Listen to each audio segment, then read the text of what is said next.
Good day and greetings from Pretoria, South Africa. My name is Dr. Charles Cotter. I'm the Learning Navigator of the Change Management and Leadership in a Crisis online learning program, part of the e-learning series. This is an on-demand learning program and comprises of 6 modules.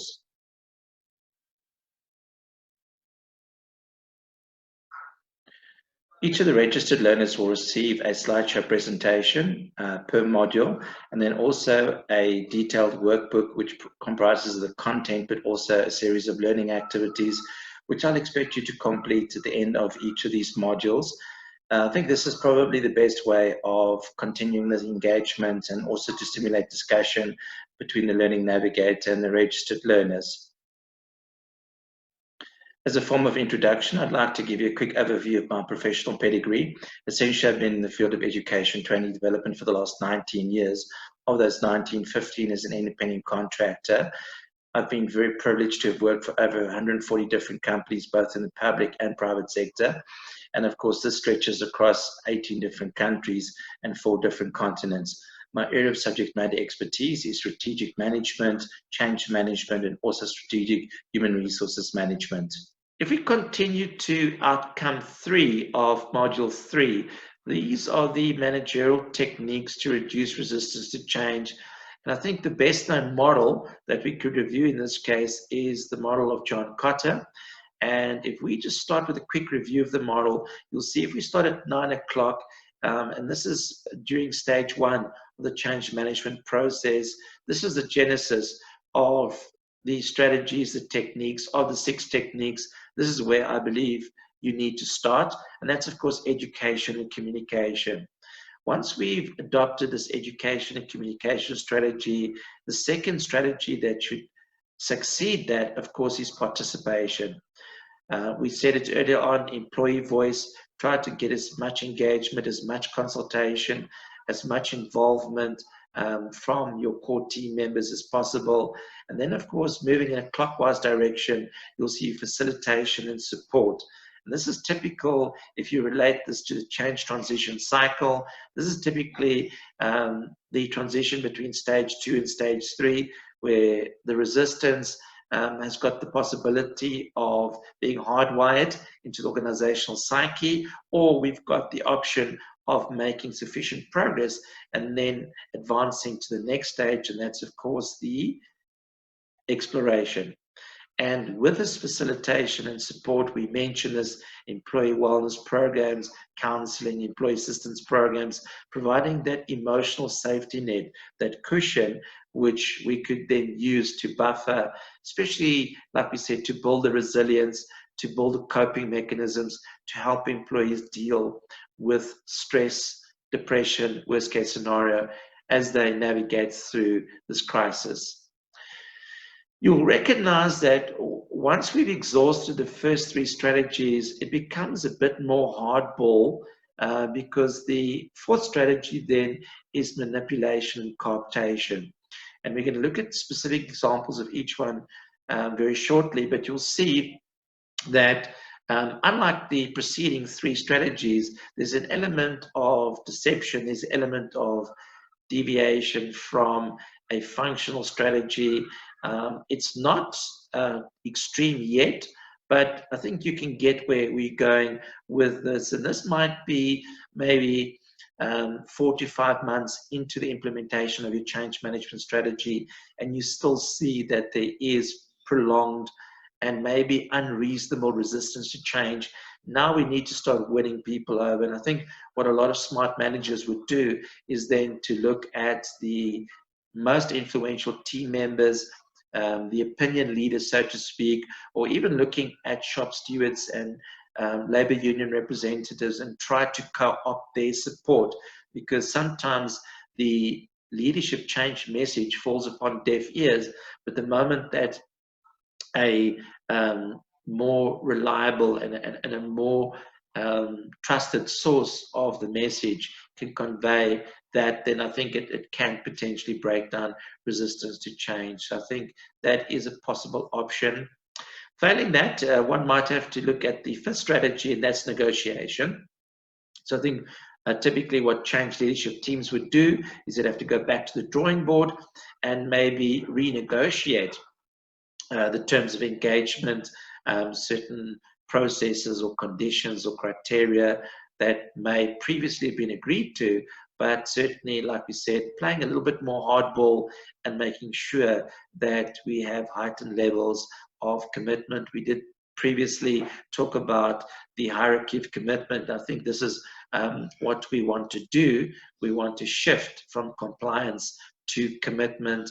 And of course, worst case scenario, if 9-12 months into the change management program, we still see a key component of the workforce continue to resist change, then I'm afraid to say we run out of options. And the sixth and final strategy would be then to use power and to coerce the workforce. So this is really intimidatory. It's not recommended, obviously, as a starting point of change and the implementation of change. But this is where managers typically would have to relinquish their personal power, and they'd have to rely more on positional power, the authority. They would have to dictate, they would have to instruct, they would have to delegate, and of course to use the coercive source of power, use coercion as a final resort, as a final tactic to somehow try to create the sense of commitment to the change. So you'll see in the workbook, I've given you this, and you can certainly work through this in greater detail. So again, if we refer back to the left-hand column, you'll see I've given you, again, some generic reasons for resisting change. And I think, like we said, a proper root cause analysis will enable us to detect what these root causes are. And again, I think it just validates and reaffirms what we said previously in this module, fear of the unknown. I've complemented what I've said previously with a brief description. So sometimes it results in the self-interest that we spoke about, political behavior. So, you know, these political tactics, you know, that some team members would play. Later on in this program, we're going to look at employee engagement, and in particular, those employees who are actively and passively disengaged, power struggles, very typical of one of the primary reasons for resisting change. We said it, lack of trust and understanding, different assessments. We all have different agendas, we have different goals, we have different perceptions, and of course, this leads almost to a melting pot of diversity, and of course this makes the change management and leadership equation so much more complicated. Also, we said it, especially the moderate and the high type D orientation towards change.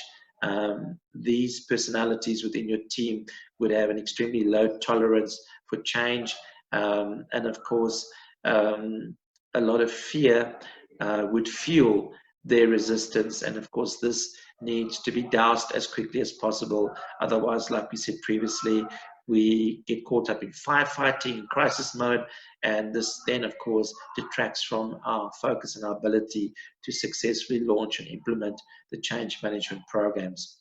So the second column, and again I would encourage you just to work through this in detail, just to reinforce what I've said previously on this video clip, given you a quick rundown of each of the 6 strategies on how to break down resistance to change, these managerial techniques.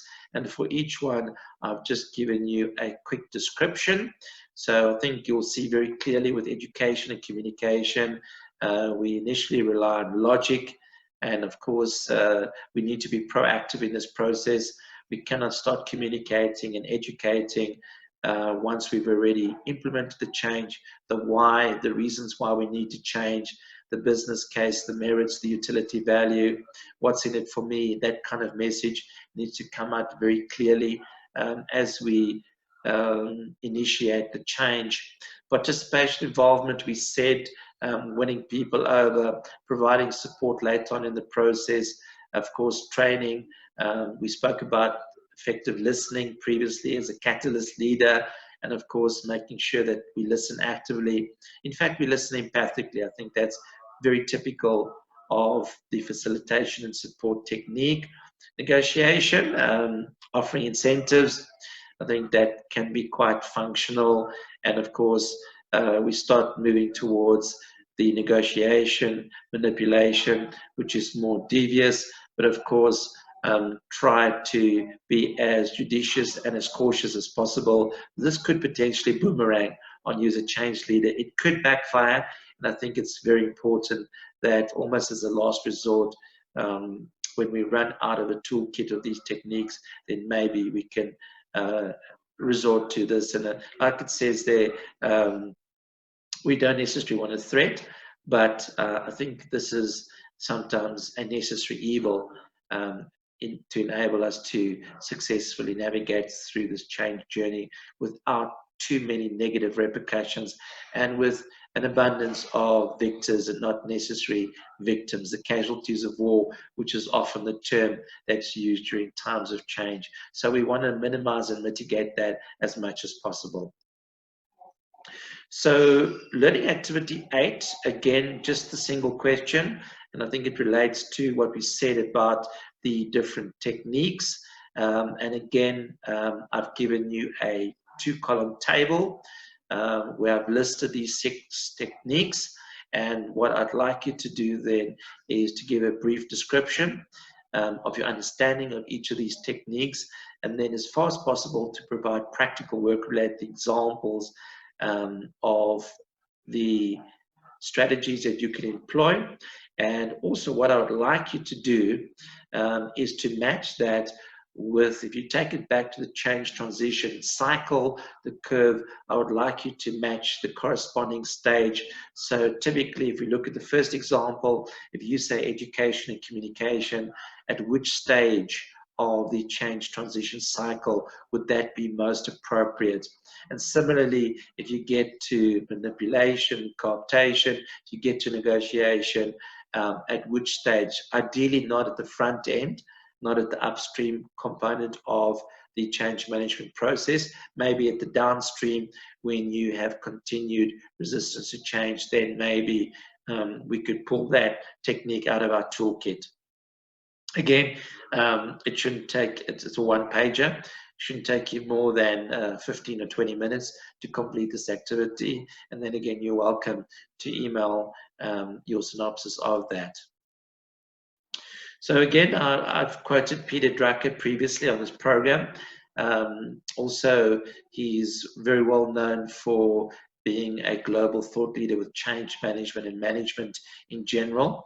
So he often says that the most effective way to manage change is to create it. So I think, again, it would be very interesting to get your view on this. Do you agree or disagree with this particular statement? So I think my understanding of this would be that we, especially during a time of a crisis, that we tend to be proactive as opposed to reactive, and we try to anticipate the change as much as possible. And instead of being constructors, maybe we need to be architects. Maybe we need to design the change. And of course, this will enable us to not only stay ahead of our competitors, but also to deal with the negative aspects of heightened levels of resistance to change. So please share with me whether you agree or disagree with the statement. And of course, is it maybe more beneficial to be a construction manager, or is it better to be the architect or the designer of the particular change management strategy, the blueprint that we've repeatedly mentioned? So just to reinforce what we said, I've now given you the different change management strategies. So you'll see it's a 3-column table, and I'd like you to work with this and work through it, and also just to, during your change management strategy, to indicate which of these change management strategies would be the most effective. So let me just run through it quickly just to give you an idea. So the different change management strategies, it's also can be plotted as a linear continent. So it ranges from directive through to expert, looking at negotiated, educative, and then also the extreme, the outlier of this is participative. And then what I've done is I've contrasted the advantages and disadvantages. And maybe we could just, for this video clip, we could just look at the 2 extremities And you could then look at the alternative strategies that could be used. So let's look at directive and let's look at participative, just as a learning example. So when we look at directive, I think you'll agree with me that speed is a major advantage in comparison to some of the other change management techniques. This tends to be the most swift, the most efficient, and of course you can speedily implement change. I think that's a major benefit. There's always going to be a speed advantage to the directive strategy. Of course, the flip side of the coin, the downside of that, the disadvantages is exclusion. So you don't necessarily consult as widely as possible. And of course, you don't then have that sense of ownership. And we did agree that that could potentially be the #1 critical success factor for effective change. And we did also say that the track record for change management success is as low as 30%, and we really need to work on that. So we could then use expert strategies. We did say in the previous modules that the use of both internal and external change consultants. I think using external consultants would be a good example of the expert strategies. Negotiated, again, that is one of Kotter's managerial techniques on how to reduce resistance to change. So I think the advantages there, very important, especially when you're working in a unionized, very powerful labor union, could quickly derail your change management project. So I think it's very important that we constantly at the negotiation table and that we try to facilitate mutually beneficial win-win change management agreements. Also educative, like Cotter said, at the front end of the training process, very important. We have road shows, we have intranet that we could use to promote the change management message and to sensitize and to alert employees of the imminent change. And of course, the other one that I'd just like to pause on is participative. And of course, unlike directive, almost the opposite of that, the advantage there is a heightened degree of acceptance to the change management process, commitment. You can certainly tick off that box. And of course, many opportunities, and I think this will be very useful for the moderate to high type O orientated person. The negative side of that, it's very time consuming, very labor intensive, very difficult to coordinate and to organize the processes and structures to implement this particular strategy, very sophisticated and complex. Multi-dimensional, unlike the directive management approach. Also very resource intensive. So it's going to cost you a lot more money. It's going to cost you more time. So if you have the luxury of time, if you have the luxury of a high degree of maturity in your workforce in terms of their emotional and professional maturity, you should, with your employee engagement, you should be doing regular pulse checks where you do the climate surveys, and you can also gauge whether the organization is receptive to the change management process. And I think the cost effectivity of the strategy, you can also put a question mark next to that. So I think as a change management team, again, one would have to look at the relative merits of this. And again, as a form of learning engagement, I'd like you to contrast these different change management strategies and give me an indication of which ones do you think would be the most suitable and relevant to implement in your organization.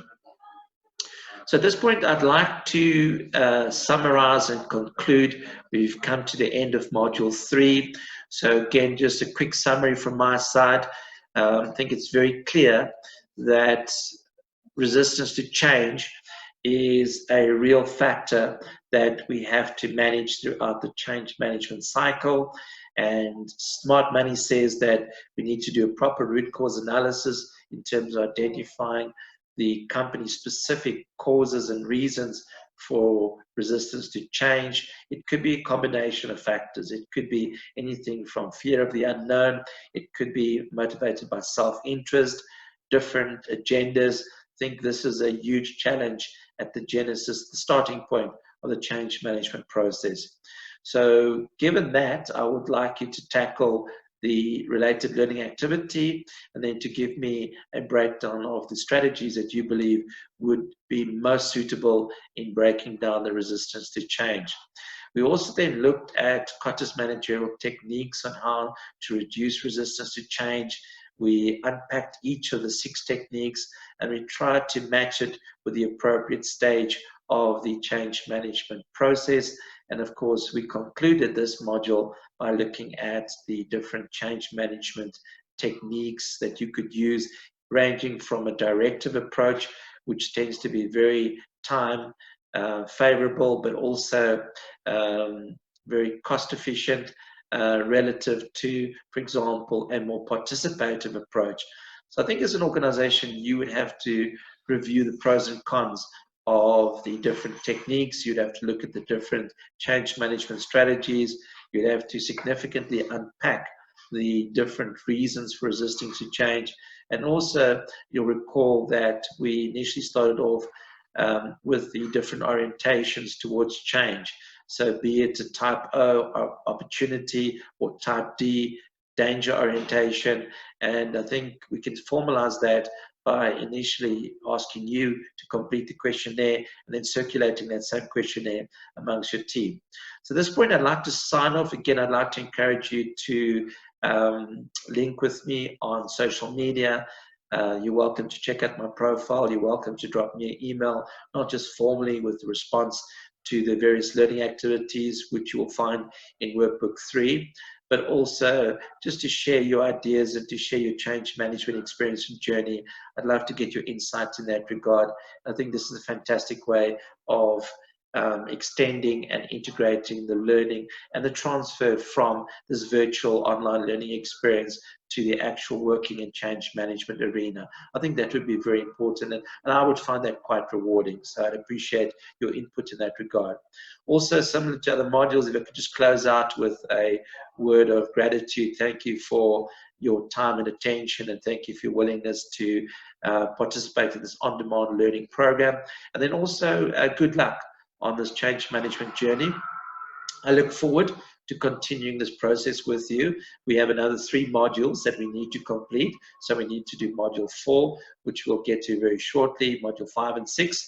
And you'll recall from the initial program, module 4, we're going to start looking at important aspects like engagement, the people, the talent management.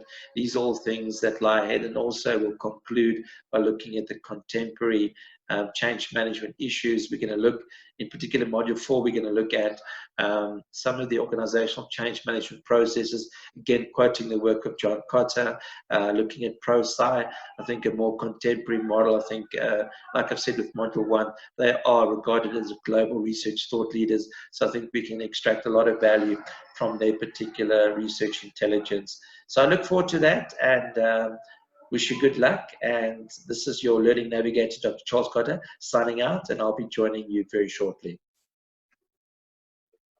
This is Charles Cotter signing out. I'd like to thank you for watching the video clip, Change Management and Leadership in a Crisis online learning program. Please be on the lookout for subsequent uploads on my YouTube learning channel of the other modules. Also, please have a look at the chat box section.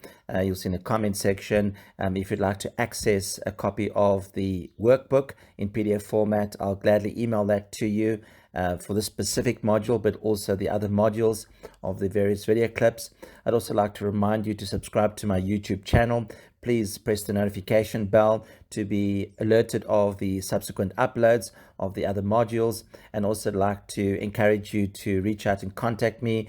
My contact details and social media presence will be provided on the screen very shortly, so I'd encourage you to reach out, and of course I would welcome any sort of communication or feedback regarding this video clip or any other learning content on my YouTube learning channel. Thank you. I appreciate your ongoing interest and active social media support. Thank you. You keep well. Bye-bye.